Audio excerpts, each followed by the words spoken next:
Hollywood സ്റ്റൈലിൽ മലയാള cinema ഇതുവരെ കാണാത്ത ഒരു പുതിയ പരീക്ഷണവുമായി വയലൻസിൻ്റെ അകമ്പടിയോടുകൂടി തിയേറ്ററിൽ നിറഞ്ഞോടുകയാണ് മാർക്കോ എന്ന് നമുക്കറിയാം. തൻ്റെ പുതിയ സിനിമയുടെ പ്രൊമോഷനുമായി ബന്ധപ്പെട്ട ഒരു പരിപാടിയിൽ സുരാജ് വെഞ്ഞാറമൂട് പറഞ്ഞ വാക്കുകളാണ് ഇപ്പോൾ അദ്ദേഹത്തിന് തന്നെ വിനയായി മാറിയിരിക്കുന്നത്. സുരാജ് വെഞ്ഞാറമൂട് പറഞ്ഞത് ഒരു തമാശ രൂപേണയാണ് അദ്ദേഹം പറഞ്ഞത്.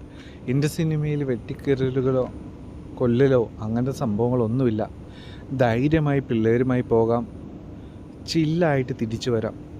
അദ്ദേഹം ഒരു പരിഹാസ രൂപേണ പറഞ്ഞ സംഭവം ഇപ്പോൾ അദ്ദേഹത്തിന് തന്നെ വിനയായി മാറിയിരിക്കുകയാണ്. ഇപ്പോൾ മാർക്കോ ഫാൻസൊക്കെ കമൻറ്റ് ബോക്സ് വഴി നിരങ്ങുകയാണ്.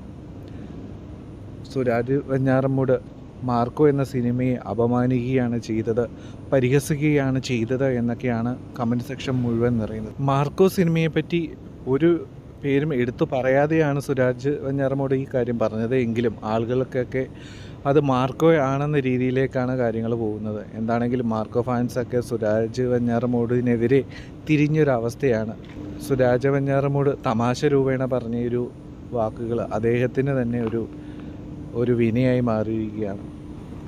കൂടുതൽ വീഡിയോസിനായി നമ്മുടെ ചാനൽ സബ്സ്ക്രൈബ് ചെയ്യുക, സപ്പോർട്ട് ചെയ്യുക. Take care, by.